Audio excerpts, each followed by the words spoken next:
Adolf Hitler começou a reunir apoiadores expondo as suas ideias no livro Minha Luta. O Estado Islâmico recruta hoje soldados através do Twitter.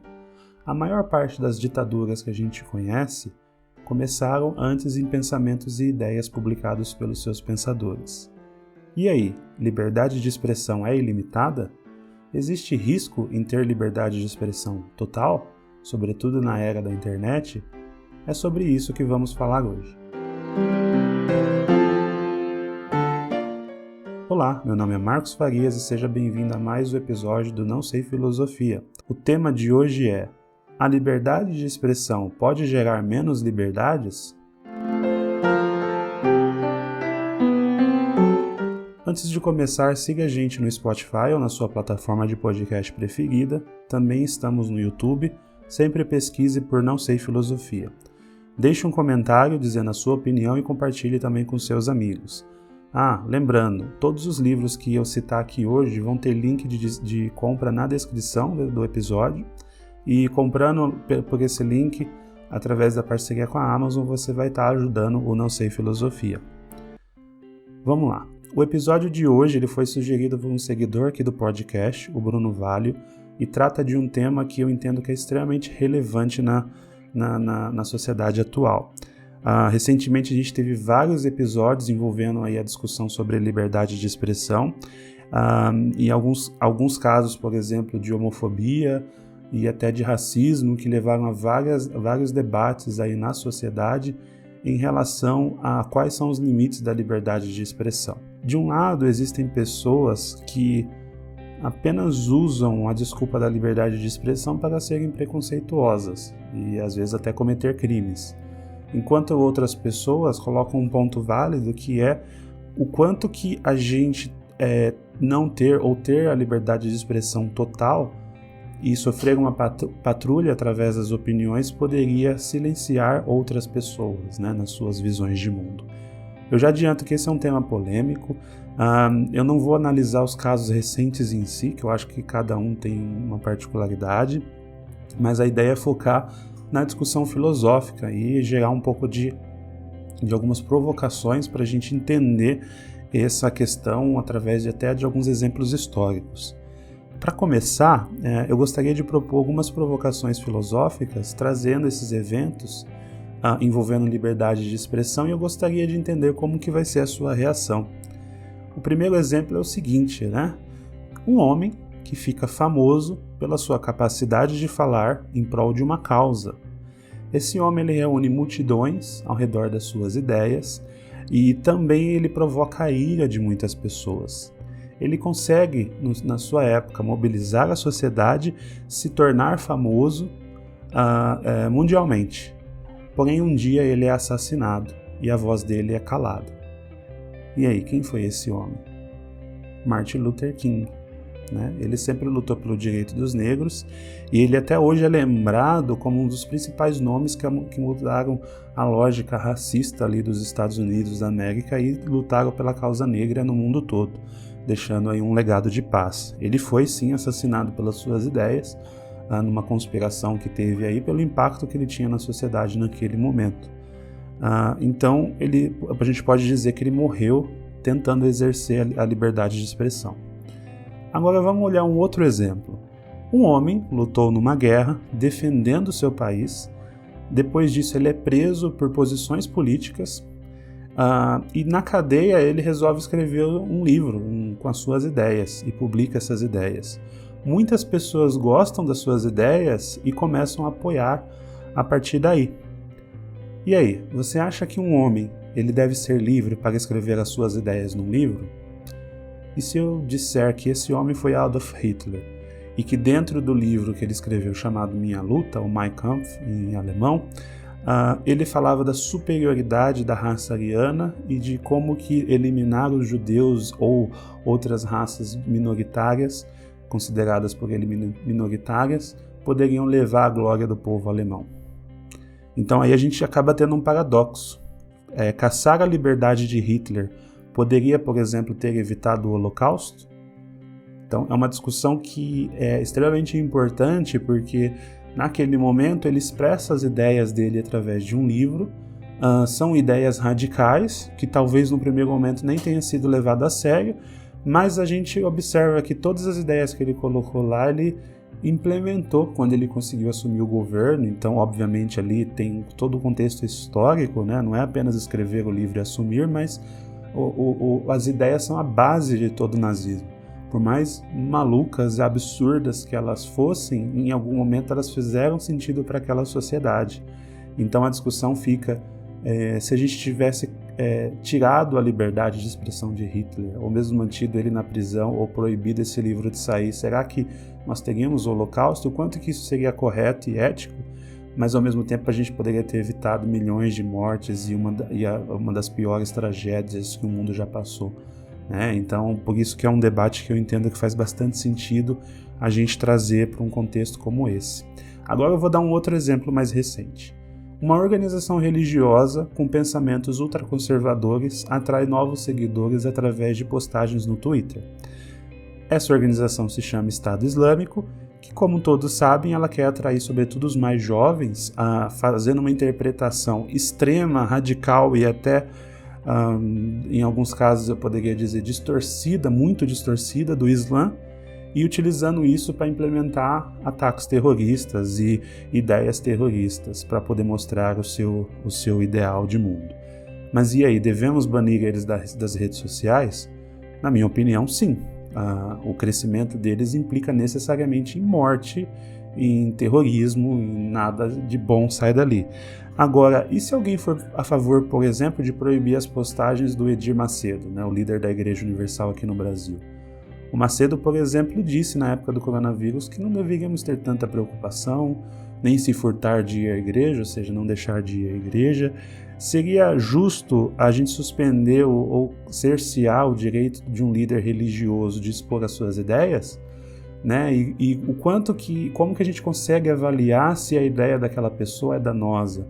Então, talvez no caso do Estado Islâmico seja bem claro, o que tem que ser feito. Agora, no caso de um líder religioso, como que a gente pode dizer se a ideia dele está levando alguém a fazer algo errado, comparando com esses casos extremos, Isso só mostra como a gente está tratando de um tema complexo e que muita gente se aproveita sim da liberdade de expressão para espalhar suas ideias radicais, que em alguns casos podem se transformar em ações, e talvez o maior perigo que a gente tem quando essas ideias se tornam realidade.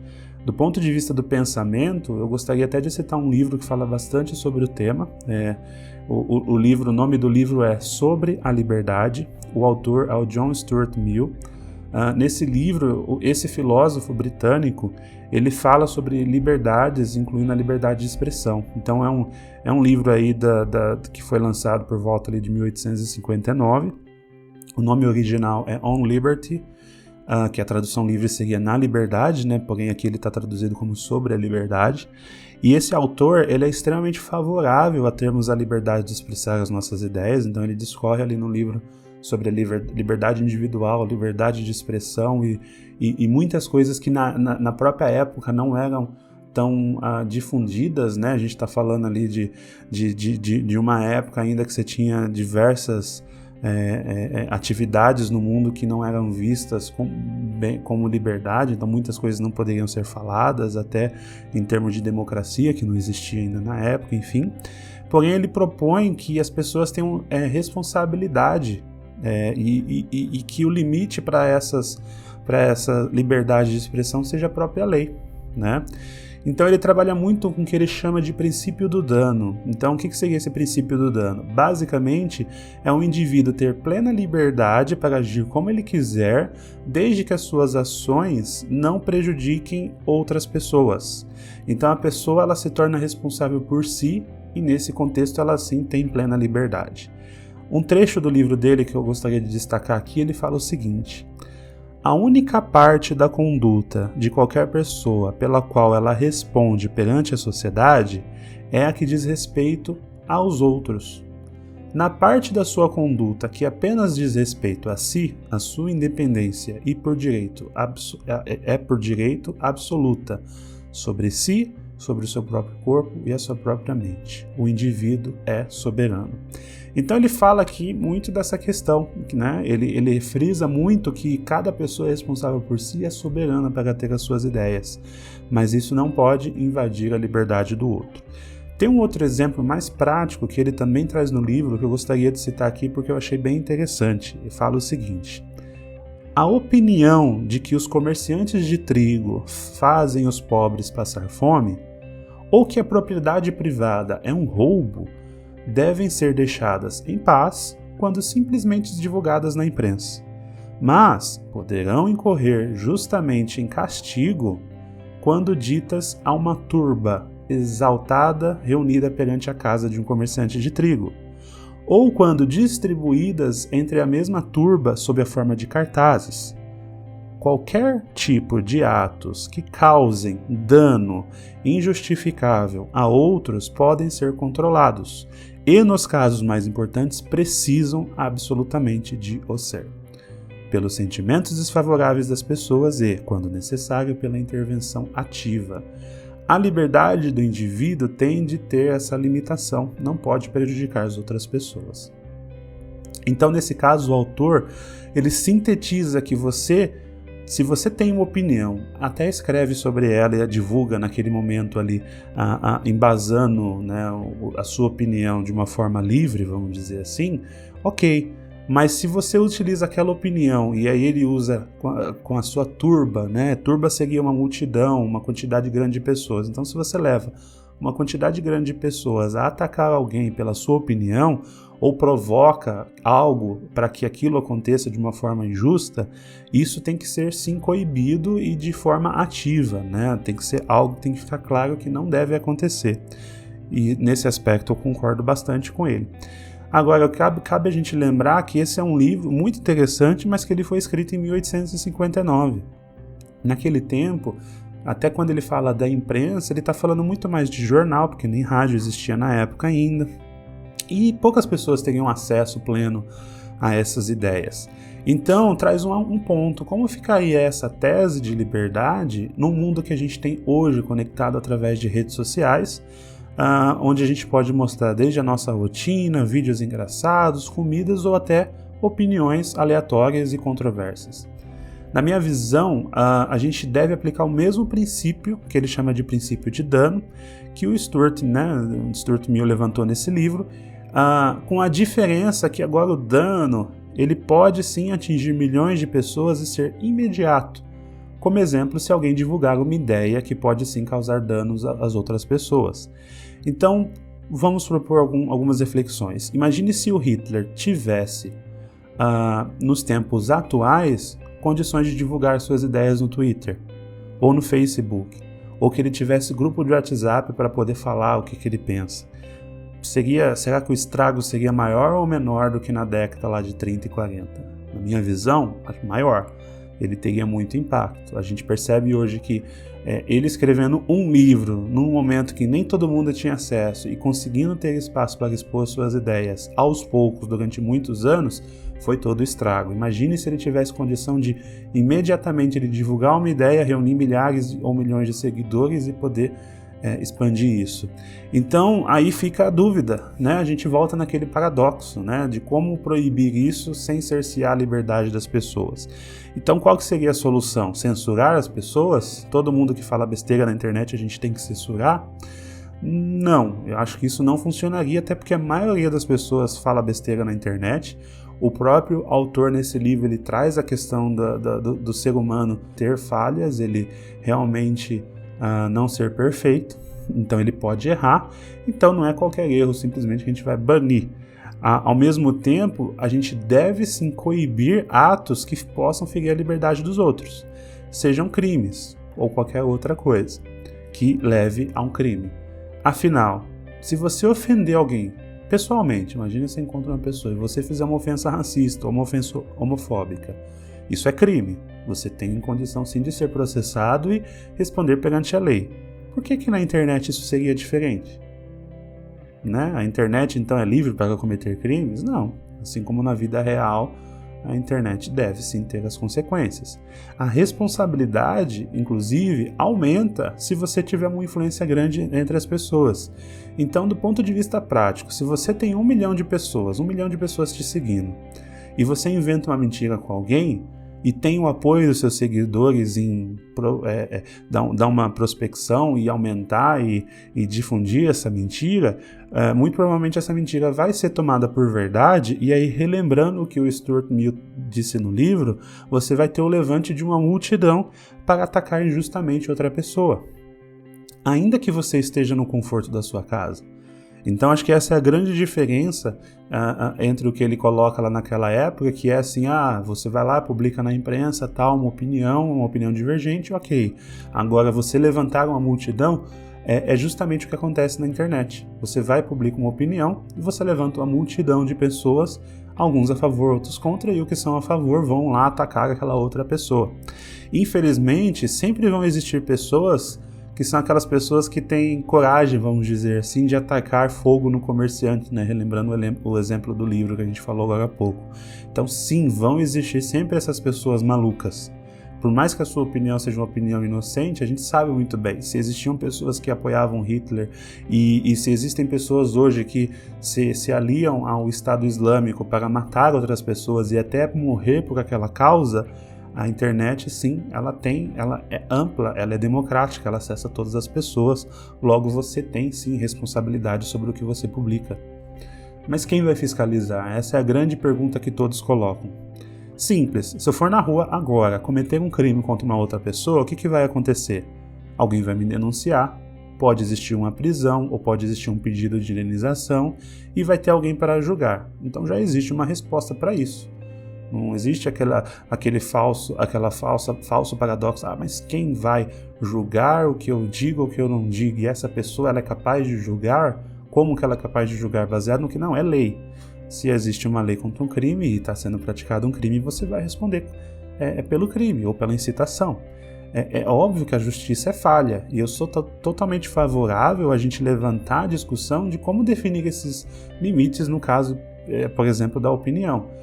Por exemplo, os políticos eles têm imunidade parlamentar. Então, um deputado, por exemplo, ele tem imunidade. O que significa? Ele pode dar a opinião dele sem sofrer necessariamente algum tipo de censura prévia ou ser processado desde que siga ali alguns parâmetros. E aqui acontece isso, e nos Estados Unidos, por exemplo, isso abrange toda a população e não apenas os políticos. Eu acho que essa é uma medida cabível para exercitar a liberdade de expressão, todo mundo ter direito e não ser, entre aspas, processado ou culpado por qualquer tema. Mas isso é bem diferente de você ter uma opinião racista ou homofóbica e exercer essa opinião na internet. São mundos diferentes. Talvez aquela opinião racista e homofóbica que você tem, pode ser que para você ela seja, na sua visão, apenas uma opinião e um direito seu, né? Pois talvez você esteja numa posição confortável que não vai passar por uma situação de humilhação, enfim, e você acha que aquilo é só uma opinião e que você está defendendo um direito seu, mas somente a pessoa que já passou por isso ou que já sofreu isso na pele sabe exatamente o sentimento daquilo e como que aquilo pode afetar a vida dela, a ponto também de poder existir pessoas que sim vão ter ações violentas e motivadas por uma sensação de que todos estão pensando daquela mesma forma, né? E ela também não percebe que muitas pessoas poderão sim ir para o crime. Então essas pessoas às vezes elas acham que publicar a sua opinião é algo estou apenas exercendo o meu direito. Lembrando, existem pessoas que hoje, nessa altura do campeonato, seguem o Estado Islâmico, seguem opiniões nazistas. Então, assim, sim, a gente está lidando com esse tipo de conduta, né? Assim, essa pessoa vai ter que arcar, sim, com a consequência das suas opiniões, sobretudo se ela for uma pessoa de relevância dentro do meio social. A internet, então, ela não é um lugar sem lei, afinal, ela é formada por pessoas, e pessoas seguem a lei. Simples, é a regra de vivência em sociedade. Percebam, então, que, caminhando para o final, esse é um tema extremamente complexo, dá para falar horas e horas sobre isso aqui, a gente tem muito material, Mas eu quis trazer um pouco dessa reflexão para vocês. Eu acho que é um tema aí que em algum momento pode até levar a uma evolução de como a gente enxerga as liberdades e as regras hoje, né? A gente percebe muito que esses casos causam comoção dos dois lados, mas sobretudo de pessoas que ficam revoltadas com certas opiniões e que causam uma pressão, por exemplo, em cima de patrocínio, esse tipo de coisa. Eu acho que é totalmente justificável porque é uma reação da sociedade, né? Ao mesmo tempo que é importante que a gente tenha parâmetros, porque do mesmo jeito que hoje a sociedade pode agir contra algo que pode ser considerado racista, a gente tem que se lembrar que não muito tempo atrás, ou vamos dizer assim, há menos de 100 anos atrás, a gente tinha uma opinião diferente. E essa opinião nasceu justamente de alguém que foi lá e falou: sim, eu sou racista, sim, eu quero acabar com os judeus ou coisa parecida, como foi o caso de Hitler. Então a gente tem que ficar muito atento a essas opiniões, não no sentido de simplesmente calar as pessoas, mas no sentido de trazer à tona qual o risco que aquilo põe e qual que é a sociedade que a gente quer ter. Então, eu repito de novo o paradoxo: se você pudesse censurar o Hitler, você censuraria, ou sabendo de todas as atrocidades que viriam, ou não?